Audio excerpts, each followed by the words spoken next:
Soy su profesor del curso de Estadística aplicada al Derecho. La primera sesión tiene que ver con generalidades, importancia, división, definiciones básicas de la estadística. Parte 1. Mi nombre es Juan Manuel Antón Pérez. Soy licenciado en Estadística egresado de la Universidad Nacional Pero Rigallo y maestro en Estadística egresado de la Escuela de Posgrado de la Universidad Nacional de Trujillo. Respecto al sílabo, ustedes, por ejemplo, ya lo tienen en su plataforma Canvas, ustedes lo pueden bajar. ¿Y qué es el que tengo aquí? El sílabo tiene 3 créditos, 3 horas a la semana. Tiene 2 prácticas calificadas, la primera de ellas tiene un peso del 15%, la segunda 25%. Una tarea académica que incluye la recolección de datos de alguna institución pública o privada o de una comunidad, a partir de la cual ustedes puedan recrearse para plantear una norma o modificar alguna ya existente. Mayores detalles lo daremos en su oportunidad. Esa primera entrega tiene un peso de 10% y la entrega final 15%. Y finalmente el examen final, que es individual, tiene un peso del 25%. Ahí está la bibliografía. Yo les voy a alcanzar además otra bibliografía de estadística aplicada al derecho.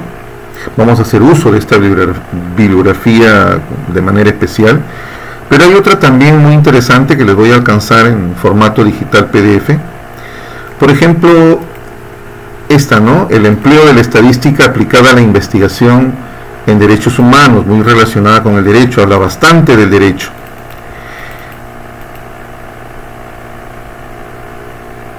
Tiene 3 unidades, la unidad 1, clasificación de datos y representaciones gráficas, la unidad 2, medidas estadísticas, la unidad 3, teoría de las probabilidades. En la columna que estoy señalando figuran las diversas actividades y evaluaciones programadas debidamente por semana durante todo el curso.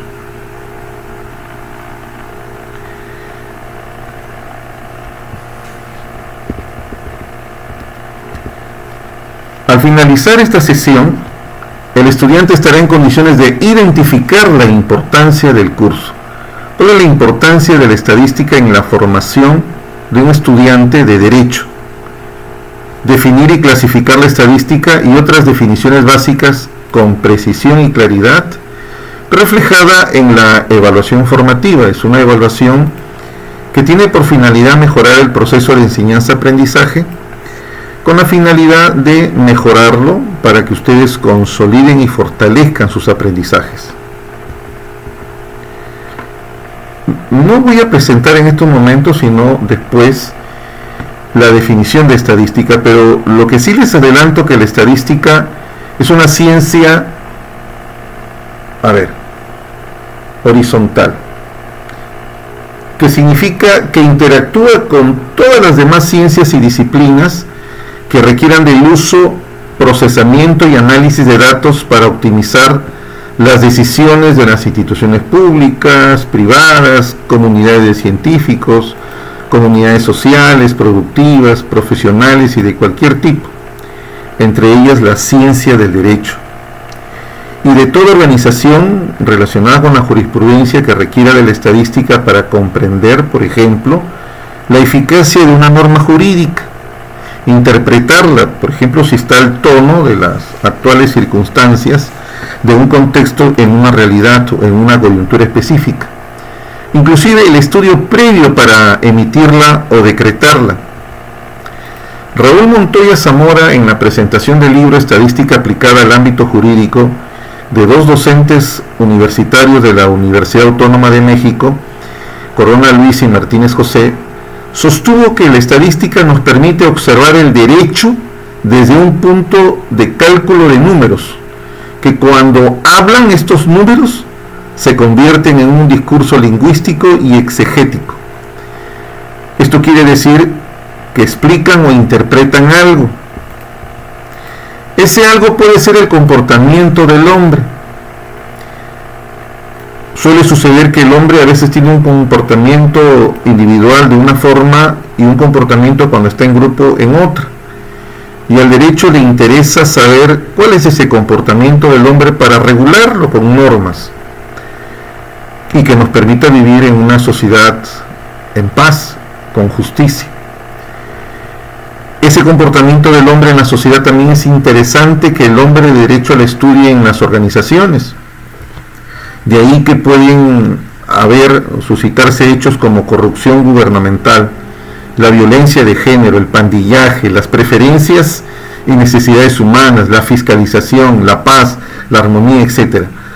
Todos estos temas susceptibles del estudio por el derecho y de que el derecho se vale a partir de la observación del fenómeno, de la recolección del dato, del procesamiento del dato y del análisis del dato. Algunos ejemplos de tesis que tuve la oportunidad de asesorar recientemente son estos. Por ejemplo, simplificación del procedimiento de priorización efectuado por el PRONAVI en la asignación temporal de los bienes incautados al Ministerio Público. Allí está la autora. La autora se planteó la necesidad de reformular los decretos del PRONAVI que permitan simplificar el procedimiento de asignación de estos bienes incautados al Ministerio Público como viviendas, autos, que le permitan cumplir con mayor eficacia las funciones del Ministerio Público. Para eso tuvo que recoger la opinión, las percepciones que tenían en esa oportunidad los fiscales del Ministerio Público de Lambayeque, el personal administrativo que vive en el día a día el problema de falta de recursos logísticos para el cumplimiento de las funciones. Esta es una segunda tesis que tuve la oportunidad de asesorar. Surgió la idea a inicios del año 2018, propuesta de reforma constitucional del sistema de elección a los consejeros de la Junta Nacional de Justicia, que en la actualidad ya se ha creado la ley, se están integrando a los miembros a esta Junta Nacional y que reemplaza al Consejo Nacional de la Magistratura por hechos de corrupción que se suscitaron el año pasado y años anteriores. La autora es la que figura ahí. Y veamos, por ejemplo, un reporte estadístico de esta tesis. Se aplicó a 50 que hacen un 100%, pueden ver acá.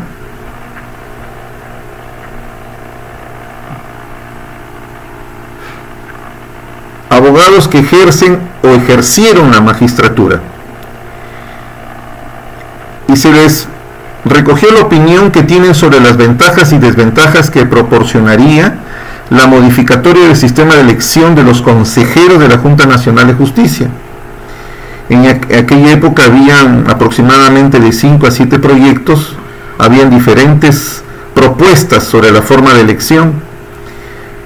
De un estudio de ellos, 48% de los abogados que ejercían la magistratura o la estaban ejerciendo opinaron que una ventaja sería que se eliminaría la injerencia política en el nombramiento de jueces y fiscales.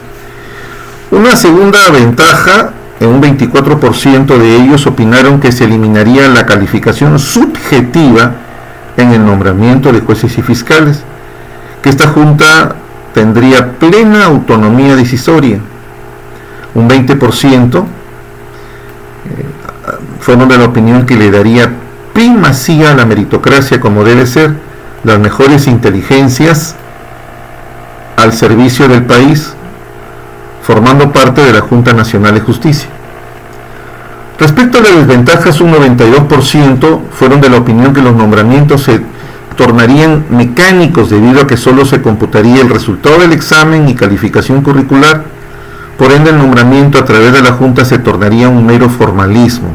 Esto es respecto al análisis que habían de esos proyectos de ley que se encontraban en el Congreso de la República. Hoy ya sabemos cómo se eligen a los consejeros de la Junta Nacional de Justicia. Un 8% manifestaron que los consejeros se convertirían en meros convidados de piedra sin criterio más que el formal. Esto es solamente para ver cómo la estadística te da luces y puedas tú plantear una reforma constitucional.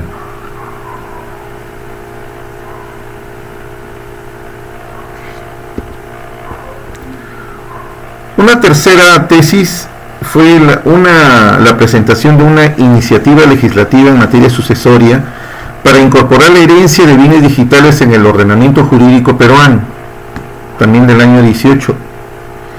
La que figura ahí es la autora, todos los investigadores que he presentado son abogados.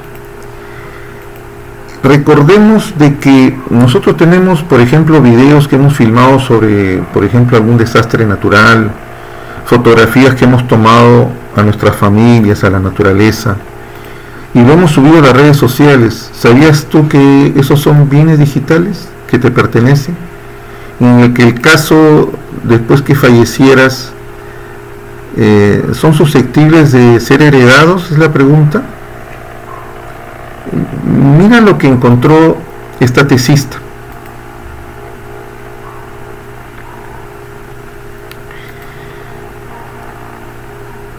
En primer lugar, se abordaron a 12 abogados que eran docentes universitarios. Ya les voy a explicar por qué hay tablas en las que no suman 100%. Este es el caso cuando la pregunta tiene respuestas múltiples. 91,7% de los abogados docentes universitarios manifestaron tener como bienes digitales perfiles o redes sociales. Tu cuenta de Facebook es un bien digital, Twitter, correos electrónicos. 75% de los abogados docentes universitarios manifestaron tener correo electrónico. 33% obras inéditas, artículos científicos. Los artículos científicos que subes a los diferentes repositorios son de tu propiedad, es un bien digital. ¿Quién los va a heredar? Tú compones una canción, la subes a la web. ¿Quién va a comprar? ¿Quién va a heredar esos bienes digitales? Un 8.3% manifestó que tenía dinero virtual. Eso ya existen a través de las criptomonedas, el Bitcoin, etc. Tus cuentas en la nube, en Dropbox, en Google, etc., ¿no? En esta tesis, ahí está su representación gráfica mediante un diagrama de sectores. El 92% manifestaron, por ejemplo, que no habían decidido darle destino a sus activos o bienes digitales. No habían decidido aún. Imagínate, hoy fallecen y de repente tienen un testamento y no incluyen los bienes digitales. Un bolondrón que se armaría, ¿no? ¿Quiénes serían los dueños de esas poesías que están en la nube, de esas composiciones inéditas, musicales, de esos videos que tantas reacciones han tenido en el público?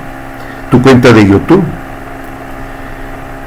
Abogados docentes universitarios sobre preferencias y sus bienes digitales serían considerados en su masa hereditaria en caso dejara testamento. Mira que el 83% dijo que sí lo consideraría.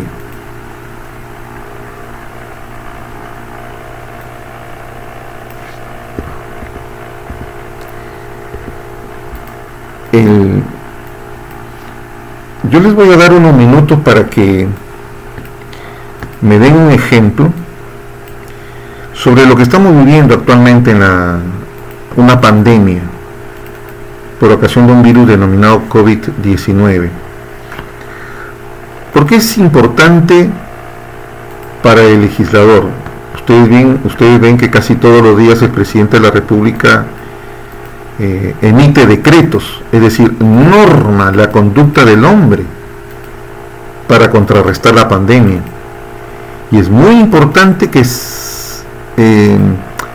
nos demos cuenta que esos decretos el presidente y su consejo de ministros lo hacen sobre información estadística, la famosa curva, que está de moda esa palabra, ¿no? Hay que bajar la curva, y eso es información estadística, que se recoge, se analiza, se procesa, se analiza, y sobre la base de esa información estadística es que en este caso el gobernante toma la decisión. Piensen, ¿cuál es la relación entre el derecho y esas curvas estadísticas? ¿Qué otros decretos adicionales a los que daba el presidente de la República, como la bonificación de 380 soles a las familias con menos recursos, ustedes estarían proponiendo? Ya recientemente he hablado sobre el retiro de un monto de FP de 2.000 soles para aquellos que tienen 12 meses o más que no aportan, no se encuentran en planillas, el aislamiento social, etcétera, ¿no? Quiero que me den, piensen, recréanse con este ejemplo para que me den qué otros decretos ustedes propondrían para contrarrestar la pandemia. Nos vemos en unos minutos.